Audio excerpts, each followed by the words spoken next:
Dios les bendiga a cada uno de ustedes en la bendición del Señor y la paz que sobrepasa todo entendimiento y que guardará, ¿verdad? Dice la palabra, Filipenses 4:7, guardará perfectamente nuestros corazones y vuestros pensamientos en Cristo Jesús. Bien, vamos a participar, ¿verdad?, de esta pequeña enseñanza, ¿verdad? Es algo breve, esperando, ¿verdad?, que el Señor se manifieste a través de su palabra y que pueda traernos una reconciliación pronta, un examen, un exégesis, una profundidad, ¿verdad? Y que esto no solamente es un discurso, sino que sea conforme a lo que el apóstol Pablo decía: el Evangelio es poder de Dios. No es un discurso, son palabras, no es un tiempo solamente, ¿verdad? Ya se ha dado el tiempo de alabanza y adoración, y no solamente esto viene a ser una exposición o un relleno, sino que la palabra cumple su función y seguirá hasta el tiempo, ¿verdad?, de su venida. Es la única que... ¿Perdón? La luz. Sí, si quieres préndela, por favor. Es la única que permanece para siempre. Vamos a orar por el comienzo de esta breve enseñanza y que Dios nos ayude para poder practicarla, entenderla. Señor, te damos gracias por tu misericordia. Tú eres justo, eres verdadero. Solamente tú eres, Señor, el que nos das el privilegio, las capacidades, Señor. Utiliza mis labios, mi vida, mis pensamientos. Unifica, Señor, cada una de las cosas, de los aspectos que se deban de aclarar, acomodando lo espiritual a lo espiritual. Quita, Señor, de mí toda torpeza, Señor, para que tu palabra pueda fluir y para que el cuerpo, Señor, de Cristo, que es en representación de esta iglesia, pueda ser edificado. Cada uno de los ministerios son para la perfección de los santos, y esa debe de ser la conclusión de cada presentación de tu palabra, Señor, y la administración de los oficios que nos has otorgado. En el nombre de Cristo Jesús, ayúdanos, que tu Espíritu Santo, Señor, transmita esto a nuestros corazones. En el nombre de Cristo, gracias. Amén. Pueden tomar su lugar.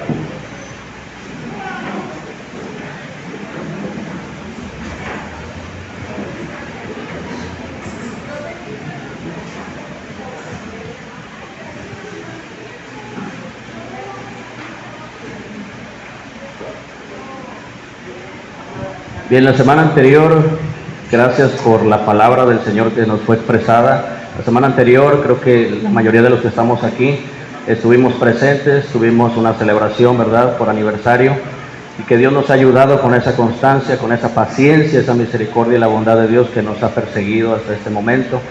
Ha preservado su espíritu en cada uno de nosotros y nos ha dado libertad. Y en esa libertad, la semana pasada se nos expresaba un tema que es conciso, es necesario. Sí, no es algo, ahorita quizás la enseñanza no trata acerca de esto, pero creo que todos entendimos perfectamente y de manera concisa que es, ¿verdad?, una demanda del Señor. Cuando el Señor nos pide, sed santos porque yo soy santo, no es una petición, no es, ¿verdad?, si queremos hacerlo o no. El pastor, me acuerdo, un martes utilizó esta palabra y es correcta. Lo más correcto es decir que la santidad es una forma imperativa en la cual Dios expresa esa demanda. ¿Qué es el sentido imperativo? Bueno, es una orden, un señalamiento, una demanda que se tiene que cumplir sí o sí.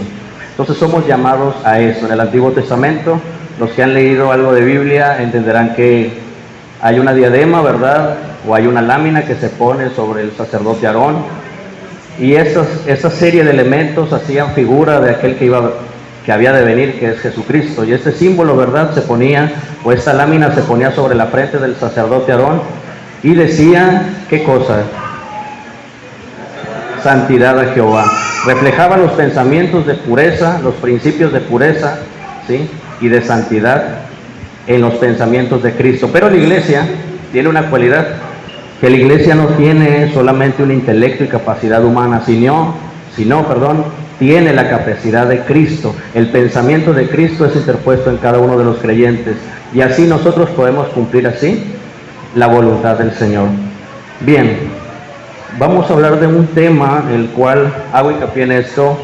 Creo que todos saben la situación que pasó el pastor Chávez hace quizás 3 semanas, 2 semanas, y estando con él, los que estuvimos con él nos dimos cuenta de que el pastor seguía funcionando, ¿verdad? En ese desglose de la palabra, él hablaba del sentido de la Biblia, y de las inquietudes que él tenía por presentar, y una de estas cosas me comunicó esto, y gracias a Dios porque es un tema, los que están aquí que pertenecen a la clase sabrán que lo hemos visto, ¿verdad? Tomamos a lo mejor unas 3-4 semanas para hablar del tema, y cuando estaba hablando con el pastor se unificó aquella inquietud que él tenía, y precisamente es acerca de la comunión. Los que han estado en clase ya sabrán el término y el desglose del tema, pero el pastor tenía esa inquietud, ¿sí? Entonces vamos a tomar como referencia algunos versículos que hablan de la bendición de la cual participamos el creyente individualmente y colectivamente, pero vamos a ver también unos puntos los cuales los escritores, ¿verdad?, bajo la inspiración del Espíritu Santo, nos dan una serie de indicaciones, y que Dios nos ayude para comprender esto. Mire, comunión tiene que ver, ahí quizás no aparezca, van a aparecer solamente los versículos. Vaya a primera carta de Juan, capítulo 1, verso 3, y brevemente le diré el término de comunión. Comunión, por lo regular, aparece en las Escrituras bajo un dominio, bajo una enseñanza, ¿verdad?, en la cual trata de expresar una unidad compuesta, una comunión o una unión común. Cuando hablamos de común, en el término de estas palabras, ¿verdad?, porque hay otra palabra, incluso no la voy a explicar porque no es el tema central de esta mañana, pero hay una palabra que se utiliza a la par y de manera muy particular junto con la palabra comunión. La palabra comunión en griego aparece como, o se expresa bajo el vocablo koinonía, pero no vamos a ver términos el día de hoy. Pero hay otra palabra que sí expresa algo similar, o una idea similar, pero tiene diferentes aplicaciones. Usted lo ha escuchado en el libro de los Hechos, se da esta palabra, unanimidad, que tiene que ver con una misma mente.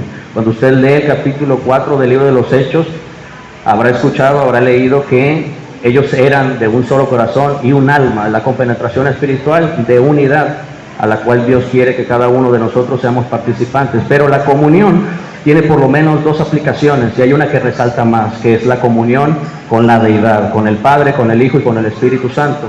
El término de comunión también tiene una expresión en cuanto a usted con el resto de los creyentes, y aquí, ¿verdad?, se vale el Señor para declarar una vez más la unidad que hay en Él. Nosotros hablamos de un Dios trino, pero que funciona en unidad perfecta, ¿sí?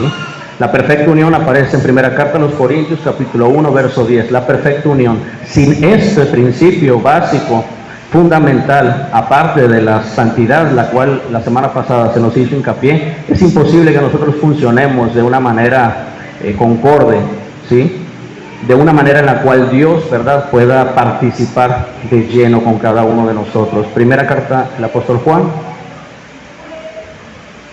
Ok, estaba Corintios allá en la pantalla. Sino que estéis perfectamente unidos en una misma mente, unanimidad. Pero no es el tema del día de hoy. Gracias, Felipe. Primera carta al apóstol Juan, capítulo 1, verso 3. Sí lo pueden leer todos.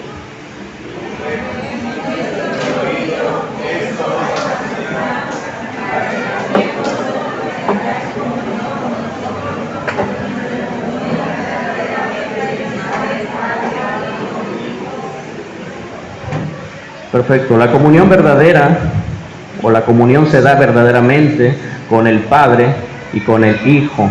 Ahí aparece la referencia de Jesucristo. Segunda carta a los Corintios, capítulo 13, porque aquí queda un poquito, ¿verdad?, del escritor. El Espíritu Santo no es mencionado aquí. Sin embargo, creo que nadie de aquí va a ser contencioso y nos va a decir ahí no asegura el Espíritu Santo, pero sabemos de antemano que la deidad se compone también de la persona del Espíritu. Segunda carta a los Corintios, capítulo 13, verso 14. Lo leo yo. La gracia del Señor Jesucristo, el amor de Dios y la comunión del o con el Espíritu Santo sea con todos vosotros. Partiendo de esto que acabamos de leer, entendemos que la comunión es fundamental y es un lazo. Hablamos de relación. Cuando el término comunión se da en la Biblia, decía hace un momento, se da con el Padre, con el Hijo y con el Espíritu Santo, y en relación entre los creyentes se da con un significado de compañerismo. Cada uno de nosotros necesitamos de todos, ¿sí? Y que juntamente, según la palabra dice, ¿verdad?, conformados unos con otros, llegamos, ¿verdad?, a una unidad y a los principios bíblicos de lo que Dios quiere expresar y de lo que Dios quiere hacer con la entidad llamada iglesia. Esta asamblea no está llamada bajo estándares, ¿verdad?, de una reunión social, ¿sí?, de convivencia, sino más allá, la unidad de la fe, ¿sí?, que habite Cristo por la fe y arraigados y cimentados en amor.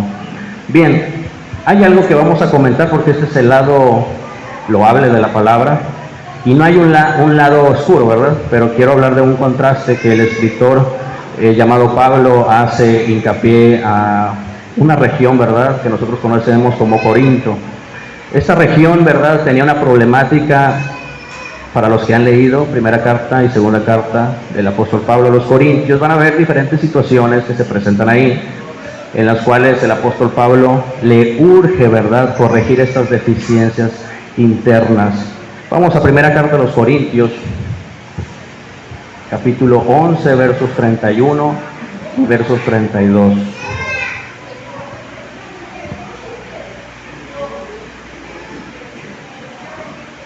Y aunque en el primer punto vimos el término comunión, el segundo punto será llamado examinación, examen, profundizar, ¿verdad?, interiorizar en cada uno de nosotros. Dice tal cual, capítulo 11, verso 31, si pues nos examinásemos a nosotros mismos, no seríamos juzgados. ¿El 32? No, el 32.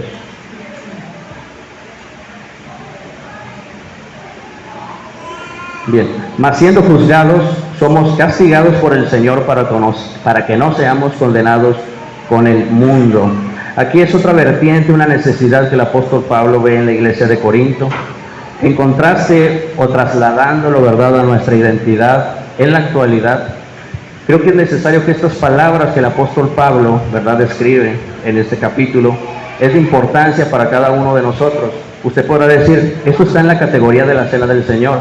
Sin embargo, repito, los que han leído las cartas de Pablo a los Corintios van a ver que hay señalamientos que no solamente rozan con el aspecto de la Santa Cena, de este tipo de liturgia instituida por el Señor, sino que hay varios estándares los cuales los corintios no estaban cumpliendo. Ahora, ¿a qué reflexión queremos llegar con esto?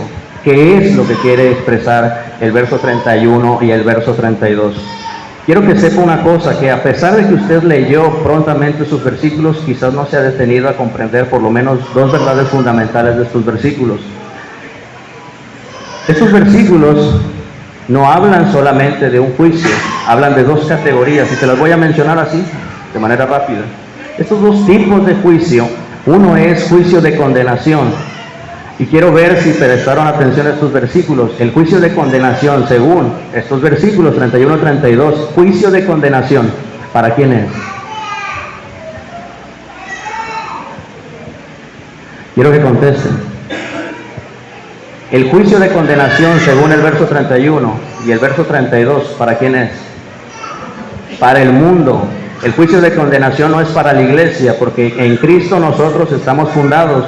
Y Cristo, ayer hablaba con Felipe de estas cosas, y que también vamos a ver en clase próximamente, si Dios lo permite, los principios de propiciación, expiación, redención, remisión, ¿sí?, y redención. Hay otra, justificación. Estas cosas nos dan a nosotros un primado, nos dan una oportunidad de una regeneración total, completa, un bienestar, y ya no estamos ajenos a la vida de Dios, sino que ahora participamos de las delicias del Evangelio, ¿sí?, estamos posicionados en Cristo y tenemos libertad, ¿verdad?, del pecado, esta simiente y la naturaleza del pecado que se daba en cada uno de nosotros. Sin embargo, el verso 31 y 32 dice que la condenación o este juicio de condenación se da para, que lo digan bien, que se escuche. Refresco. Así es.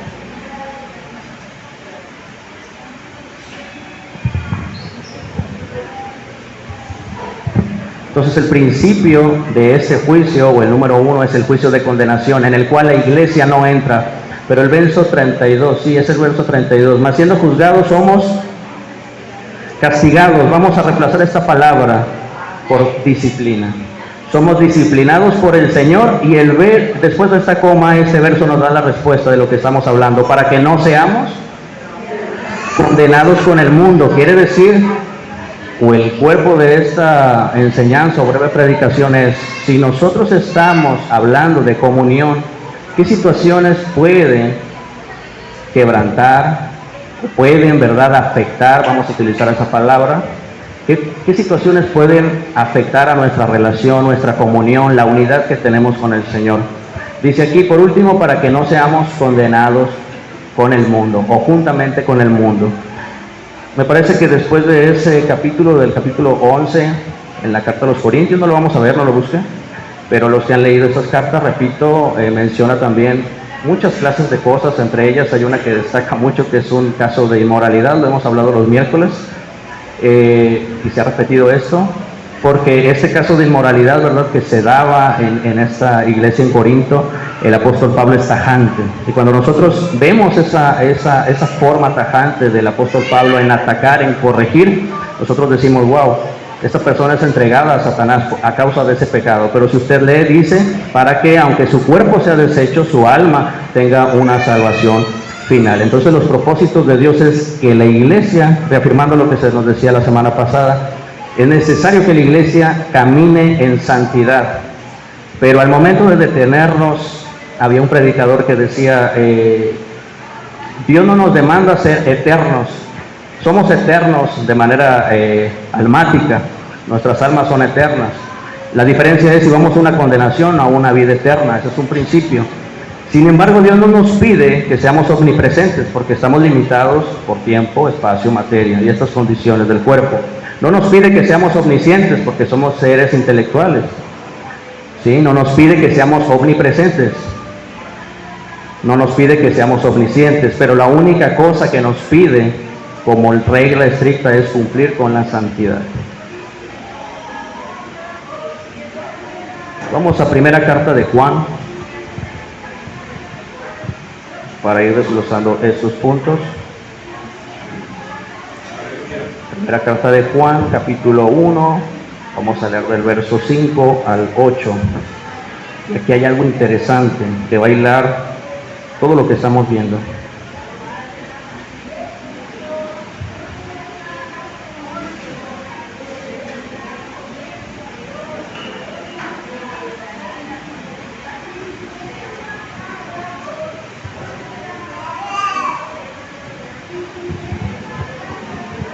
Capítulo 1, primera epístola de San Juan, capítulo 1, versos 5 al 8.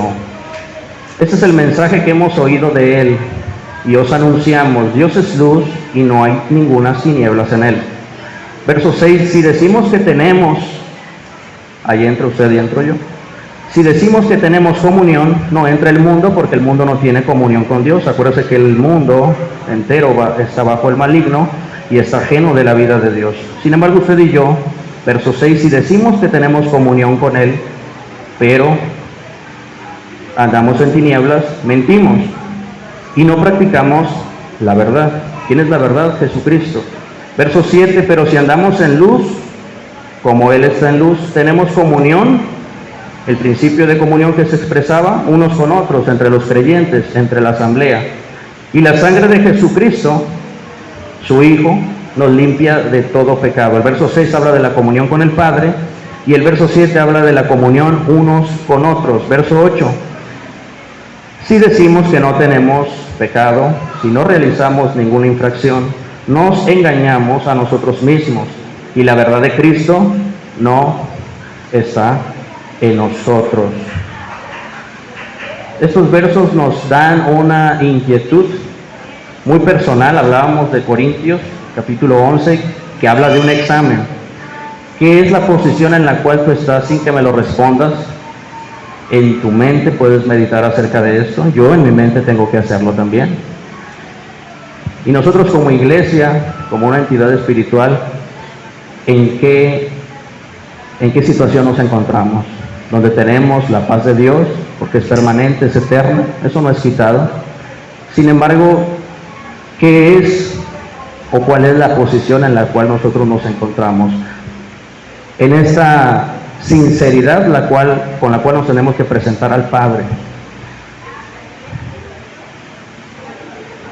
Efesios capítulo 5, para que pueda ser un poco más claro, y ahorita vamos a regresar a Juan.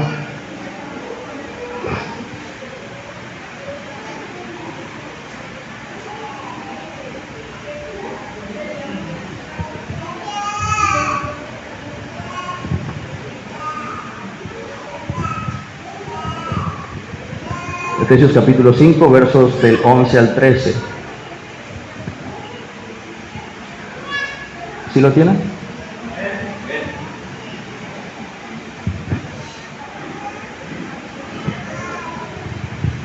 Bien, el 11 dice: y no participéis en las obras infructuosas de las tinieblas, sino más bien reprendedlas. Verso 12: porque vergonzoso es aún hablar de lo que ellos hacen en secreto. Ahora el verso 13 le tiene que resonar con lo que acabamos de leer en el registro de Juan, capítulo 1. Dice el verso 13: mas todas las cosas, cuando son puestas en evidencia por la luz, son hechas manifiestas, porque la luz de Dios, la santidad, es lo que manifiesta todo. Al leer estos capítulos, el capítulo anterior, el 4 y el 5, quise retomar solamente estos versículos en cuanto a que el verso 9, si usted lo quiere comparar, dice: el fruto del Espíritu es en toda bondad, en justicia y verdad. Pero le quiero hacer una pregunta, que la Biblia tiene esta respuesta, pero quiero saber si lo saben. Cuando dice aquí, hay dos cosas que vamos a ver, que son opuestas. El verso 9 dice: porque el fruto del Espíritu es en toda bondad, justicia y verdad. Esta asignatura solamente se le da a una cualidad que Dios le permite al creyente. ¿Cuál es?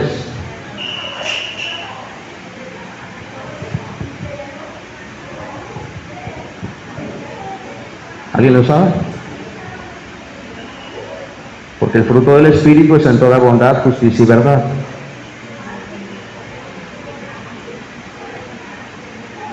Capítulo 4, verso 24, Efesios: y vestidos del nuevo hombre, creado según Dios.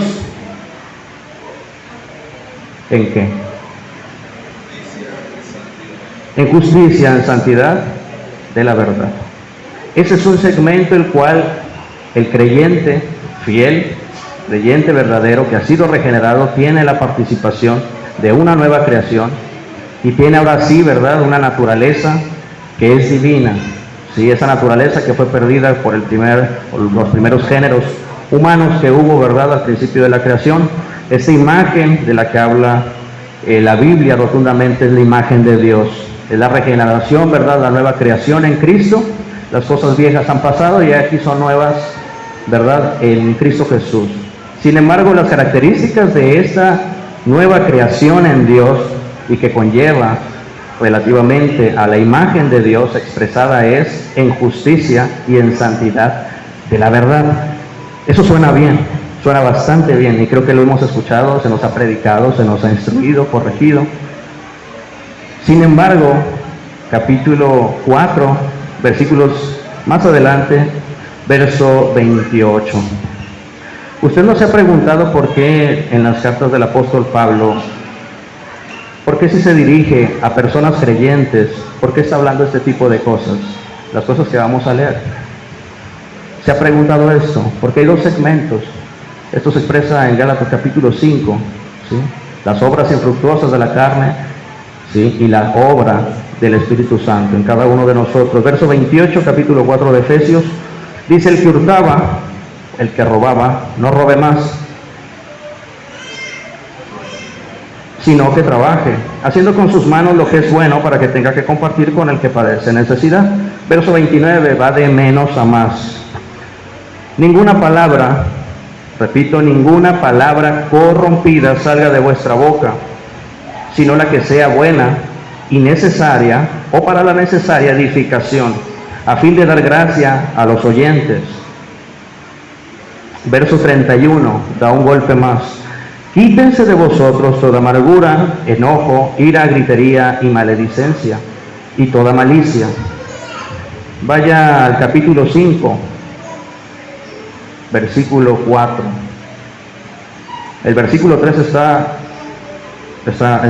fuerte, pero verso 3, capítulo 5, verso 3 de Efesios: pero fornicación y toda inmundicia o avaricia ni aun se nombre entre vosotros, como conviene a los santos. Usted y yo pertenecemos a este segmento como los santos. Verso 4, ni palabras deshonestas, vuelve a repetir, ni necedades, ni trujanerías que no convienen, sino antes bien acciones de gracias. Esa es la postura que el creyente debe tener. Verso 5, porque sabéis esto, que ningún fornicario o inmundo o avaro que es idólatra tiene herencia en el reino de Cristo y de Dios, es decir, está apartado.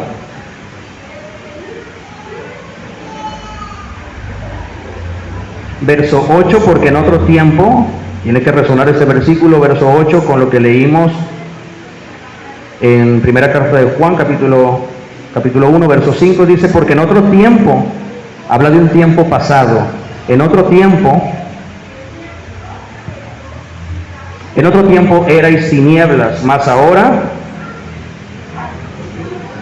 el verso 10 y lo que leímos en Juan dice que la luz, perdón, el verso 13 y el verso 10, mentira, el verso 13 del capítulo 5 de Efesios nos dice que la luz es del Señor. Juan nos dice que la luz pertenece al Señor, pero el verso 8 dice que ahora pertenecemos a esa luz. Verso 8, mas ahora sois, no es Dios solamente, vosotros sois luz, pero ¿en quién? Instalados, posicionados ¿en quién? Vosotros sois luz en el Señor, por ende, andad como hijos de luz. No hay opción alguna. Cada una de estas cosas, cuando nosotros las hemos leído detenidamente, hacemos un examen. Quizás alguien de aquí diga, bueno, yo no practico idolatría, inmundicia, el sistema de pecados que se muestran como frutos, ¿sí?, de obras infructuosas de la carne, capítulo 5 de Gálatas, verso 21.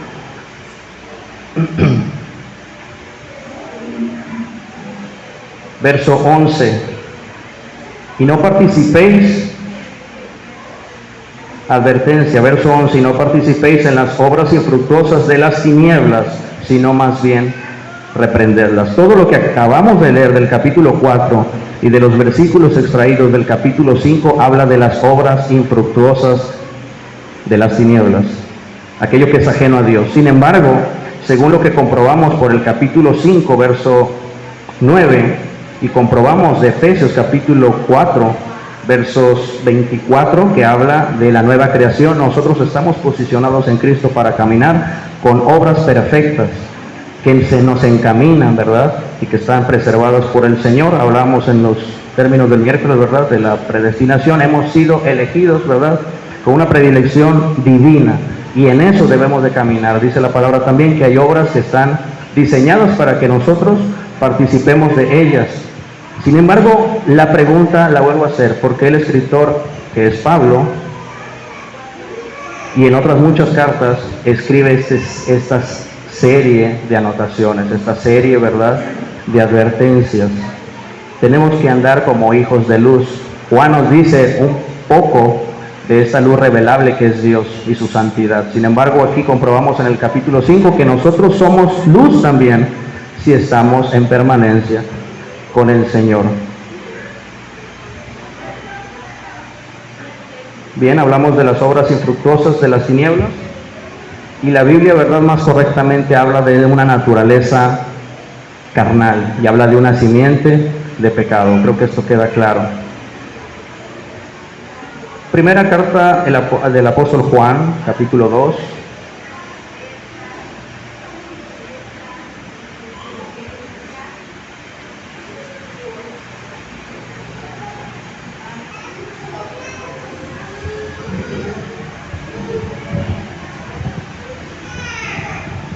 Basados en todo lo que hemos visto, comprendido hasta este momento, es algo básico, algo práctico. Sin embargo, el capítulo 2, primera carta de Juan, capítulo 2, verso 1, y el verso 2 también es importantísimo. Verso 1, hijitos míos, ya lo tienen, perdón. Ok, hijitos míos, estas cosas os escribo para que no pequéis. Y si alguno ha pecado o ha hecho algo incorrecto, una transgresión, si alguno hubiere pecado, abogado tenemos con el Padre, a Jesucristo el justo. Y yo quiero que usted repita esta parte, desde abogado, todos.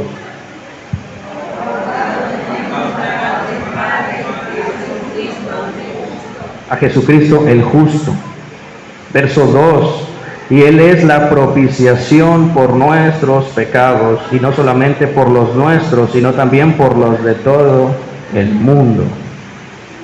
¿Cómo yo puedo, ahora la pregunta que yo les hago, cómo yo puedo comprobar que Jesucristo es un verdadero abogado?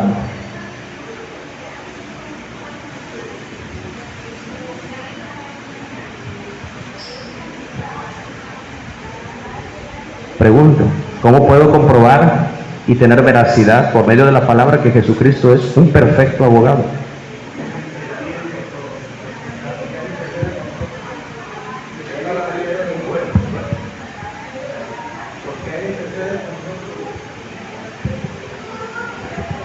Bien, el hermano Ángel ya dijo una cita que vamos a presentar. Bien, gracias. La misma idea, Hebreos. Muy bien. ¿Alguien más?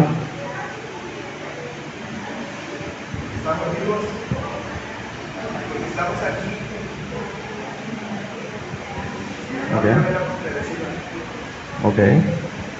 Muy bien, la misericordia. Bien. 2 personas más, quiero que participen.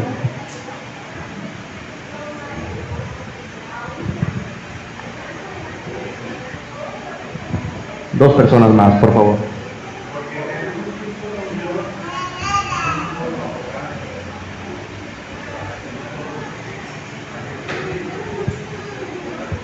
Amén. El verso 2, ¿verdad? Y el verso 1 que estamos hablando de el abogado en perfección, que es Jesucristo. ¿Alguien más? Una persona más, por favor.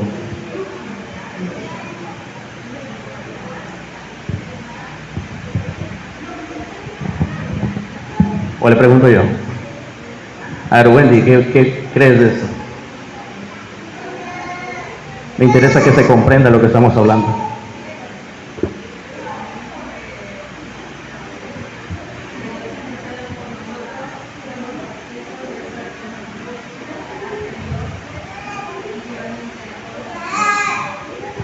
Muy bien. Es correcto. Hebreos capítulo 7. Porque lo que digamos tiene que tener comprobación bíblica. Y las respuestas que dieron es correcto. Son correctas. Capítulo 7,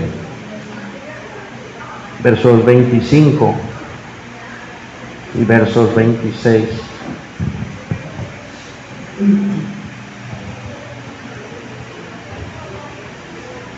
Hebreos 7, 25 y 26. Dice el 25, por lo cual Cristo puede también salvar perpetuamente, no temporalmente, perpetuamente a los que por Él se acercan a Dios, por medio de Cristo, que se acercan a Dios.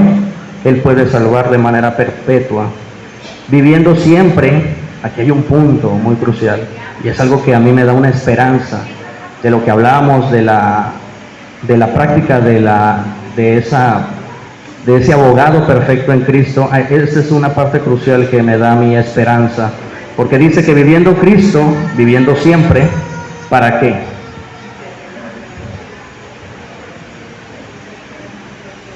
Hay una vocación, algo que Dios hace o que Cristo hace a favor de nosotros, la iglesia. ¿Qué es?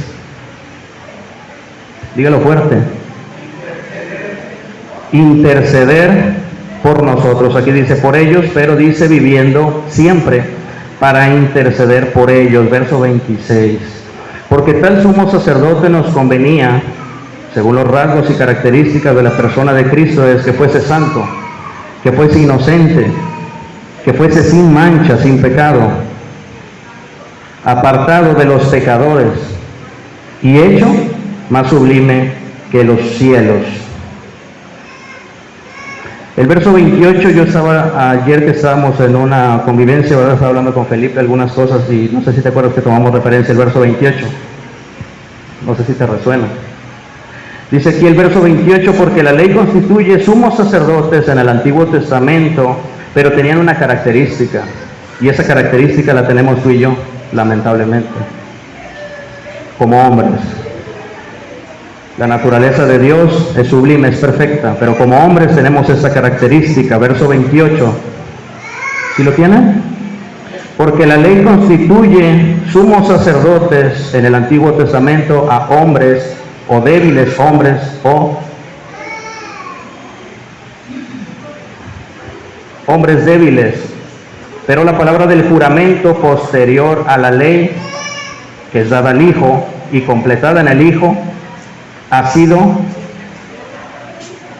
hecho una vez y para siempre. Estoy agregando algunas palabras, ¿verdad? Sin embargo, dice el final, hecho perfectamente para siempre. Eso a mí me da una garantía de que Cristo es un perfecto abogado. Para mí me da una garantía que eso no me da constancia para pecar. Eso no le da constancia a usted para tener, practicar, codiciar. Y los elementos que leíamos en Efesios capítulo 5 y partes de los versículos del capítulo 4 de Efesios, sino que posicionados en amor, entender que somos luz con el Señor y tenemos que reflejar dicha luz, y que ninguna tiniebla, según lo que dice el registro de primera carta de Juan capítulo 1, verso 3, verso 5, dice que ninguna tiniebla hay en él, porque Dios es luz. Hebreos capítulo 4, esa es otra manifestación de la Biblia que me da una esperanza. ¿En quién? ¿En mí? ¿En quién? ¿En usted? En Jesucristo. El eje central de la Biblia es Cristo, la gloria de Dios es Cristo, el eje central del Evangelio, los principios del Evangelio son poder, la expresión del Padre, Jesucristo, poder y sabiduría de Dios, Cristo en nosotros, la esperanza de gloria. ¿Qué más quiere? Capítulo 4 de Hebreos, capítulo 4, verso 15 y verso 16. ¿Lo tiene? O si no le quedó claro el verso anterior, dice capítulo 4, verso 15, porque no tenemos un sumo sacerdote que no pueda compadecerse de nuestras debilidades, sino uno que fue tentado en todo. No fue tentado solamente en la tentación, capítulo 4 de Mateo, ni capítulo 4 de Lucas.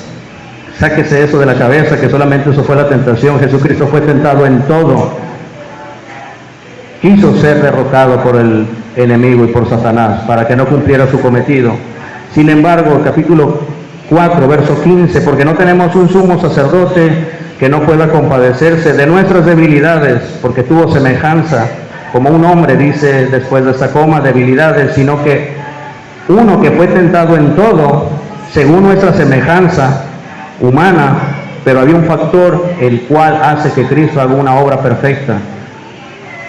Desde la dispensación de la salvación y la encarnación de Jesucristo, con un reino sempiterno que no tiene fin,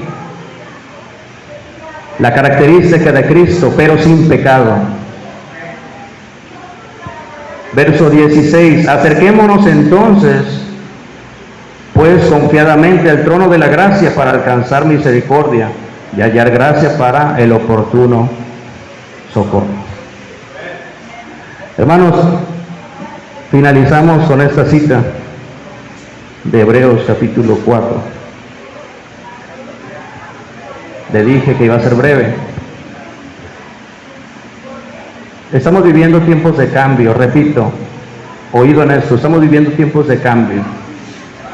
Lo que en algún momento comenzó, la obra ha comenzado mucho antes, ¿verdad?, de la edificación de esta iglesia.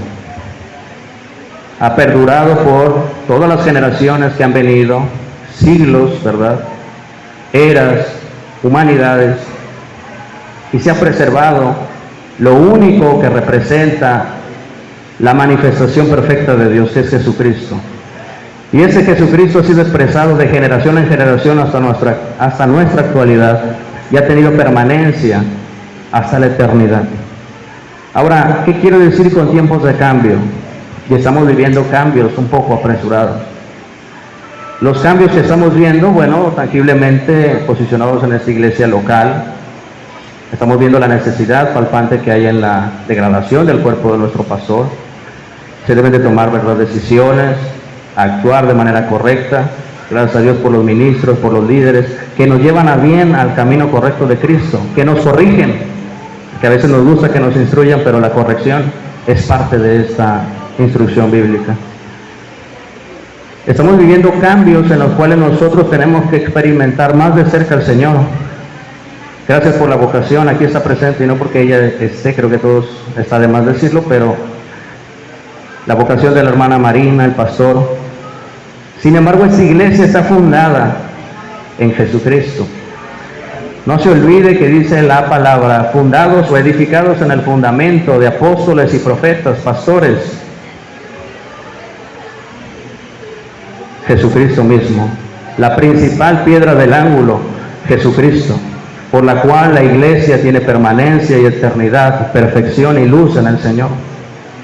Estos efectos de cambio irán, la última vez que me tocó participar yo hablaba de esto, estamos muy cerca, ¿verdad? En cuanto a que, o así, por lo menos así lo creo yo, que Dios está esperando un fruto. Yo en lo personal, creo que estoy en una temporada de preparación. Aún con mis contradicciones, debilidades personales, con mis defectos, yo creo personalmente, posicionalmente, actualmente, le hablo del día de hoy y de esta temporada en la cual Dios, creo, me siento útil en la obra de Dios. Es un tiempo de preparación, de corrección, de depurar cosas, de cambiar cosas. Pero yo no creo que eso sea solamente para mí. Yo creo que a la iglesia enteramente le está llamando a los principios de santidad, de consagración, de búsqueda. Hace mucho tiempo, yo no sé el registro del tiempo, sin embargo yo sé que ya llevan quizás más de 1 año, 2 años, ¿verdad? Con la intercesión que tienen en el día, o día tras día, no nada más un día, durante toda la semana. ¿Cómo me doy cuenta? Porque nosotros, mi mamá y yo, estamos aquí. Esto debe de dar una antesala a aquello que Dios quiere decir. Y si usted no lo ha comprendido, compréndalo hoy mismo. Que Dios quiere, está demandando de nosotros santidad, perfección, consagración y todos aquellos aspectos que puedan erróneamente participar o de los cuales nosotros llegásemos a participar, transgrediendo aquellas leyes de Dios, lleguemos ante el trono de la gracia, contemplando que Jesucristo es perfecto y que Jesucristo entiende tu debilidad y entiende mi debilidad. Que Jesucristo perfectamente es el único que puede y que lo ha hecho, según capítulo 5 de Romanos, dice que la justificación es por Jesucristo. Nada alcanzo yo por las obras, nada alcanza usted siendo el mejor, asistiendo a todos los servicios. Estamos hablando de lo que Cristo ha hecho por cada uno de nosotros. Vivamos en esa santidad que se requiere. ¿Qué se nos demanda? Y en los principios de unidad, en los principios de comunión con el Padre, con la deidad, y en el principio fundamental que es necesario también en el eje central llamado iglesia. La iglesia no ha entendido que cumple 2 funciones fundamentales. Una es columna y baluarte, fortaleza de la verdad. La iglesia no está puesta solamente para tener sistemas de culto, reuniones. La iglesia está para experimentar, para proclamar la gloria de Dios, que es Jesucristo. Eso se expresa en el capítulo 1 de Hebreos, verso 2 o verso 3. La gloria manifiesta del Padre está en Jesucristo, y nosotros debemos reflejar la gloria de Cristo, que es la gloria de Dios por ende. Hermanos, ha sido todo por mi parte, y esperando que sea verdad de reflexión para cada uno de nosotros, que entendamos el propósito detrás de todo aquello de lo cual Dios piensa, porque Dios no improvisa, Dios tiene las cosas con un perfecto orden. Que cada uno de nosotros sepamos qué es lo que debemos corregir. Gracias a Dios por este momento, por este tiempo. Bendiciones a cada uno de ustedes y que Dios nos ayude para continuar. Bueno, vamos a orar en lo que los niños entran y se acomodan. Póngase de pie. Vamos a orar por su palabra, que sea santa y pura y que nos haga crecer, hermanos, nos haga... mire, todos estamos viviendo nuestras vidas, ¿verdad? Tenemos que trabajar, tenemos que vivir, tenemos que estudiar, pero no podemos olvidar nuestra profesión, la más importante, que somos hijos de Dios, de que tenemos que buscar siempre agradarle en todo, y eso significa santidad a Jehová, y que la palabra de hoy añada más a su vida y le pueda hacer crecer, porque necesitamos la comunión. Tenemos la certeza de ese abogado perfecto, ¿verdad? Y que vive y que está para interceder por nuestras vidas, para que nosotros caminemos confiadamente hacia esa santidad. Cierre sus ojos. Padre Santo, agradecemos, Señor, la vida de Benjamín, porque cada uno, Señor, de los actos que él está haciendo, Padre, es para agradarte a ti. Hoy, Señor, ha sido un instrumento para traer tu palabra. Ha sido, Padre, la persona que tú has permitido traer este mensaje. Ha pausado, Señor, el tiempo de enseñanza con los jóvenes para tener, Señor, este tiempo ahora con todos nosotros. Pero ahora, Señor, te pedimos, Padre, por tu palabra, para que llegue a los corazones, Señor, para que no sea como el sembrador en la parábola, Señor, del sembrador, que muchas de esas semillas fueron arrebatadas o fueron ahogadas o se perdieron, Señor, porque estaban distraídas las personas. Hoy nosotros, Señor, tenemos el consejo de tu palabra y haremos bien en acercarnos a ella, en pensar en ella, Señor, y en tomarnos de ella. Porque dice lo que leíamos ahí, Señor, que si nos examinásemos a nosotros mismos, no habría necesidad de que el Señor tuviera que venir con esa disciplina para nosotros. Pero cuántas veces nosotros caminamos, Señor, pensando que nuestras acciones no tienen consecuencias. Pero ya no hablo nada más de pecado, sino hablo de esa displicencia en nuestras vidas y en nuestros corazones para contigo, Señor, para con tu obra, de vivir, Señor, como si no importara lo que hacemos, como que venimos a la iglesia para cumplir nada más con alguien más, con el pastor, con nuestros padres, con los que nos rodean, como venir a quitarnos un poco de tiempo del desaburrimiento. Pero no, tenemos que venir porque tu palabra nos insta a que vengamos a glorificarte, a que nos regocijemos en la reunión, en la asamblea, en que nos vengamos con gozo a cantar las alabanzas, a escuchar tu palabra, a que tengamos esa profundidad espiritual en ti, Señor, a tener, Señor, el gozo de nuestro amado Salvador, quien es el que nos ha motivado, quien nos ha tenido a bien de estar aquí hoy. Padre, permítenos, Señor, vivir con esa pasión, Señor, en esa comunión los unos con otros, buscando, Señor, llegar a la intimidad contigo, Señor, aquello en donde nadie más puede acceder, porque no nada más, no es suficiente a veces el vernos de vez en cuando, sino que necesitamos esa vida íntima contigo, Señor, una profundidad espiritual, Padre. Bendice a tu pueblo, Señor, y que esta palabra, Señor, perdure en nuestros corazones, haga eco, Señor, sacuda nuestro ser, sacuda nuestro corazón, Señor, nuestra mente que está cerrada, Padre, nuestros pensamientos que están siendo desviados, Señor, por los problemas, por las enfermedades, por las aflicciones, pero tu palabra, Señor, nos lleva a que nada se puede comparar a la gloria venidera, Señor. Seguimos avanzando, Padre, seguimos caminando paso a paso cada día, Señor, siguiendo, Padre, el camino de nuestra profesión, esperando, Señor, o en esa esperanza, Señor, que no avergüenza, llevando, Señor, nuestros corazones al límite en la búsqueda tuya, Señor. Aunque cielo y tierra, Señor, pasaren, aunque nuestros padres y madres nos abandonaran, aunque todo el mundo, Señor, se cayera a pedazos, Señor, mi corazón quiere esperar en ti, Jehová de los ejércitos. Gracias, Señor, en esta hora, en el nombre de Jesús. Amén.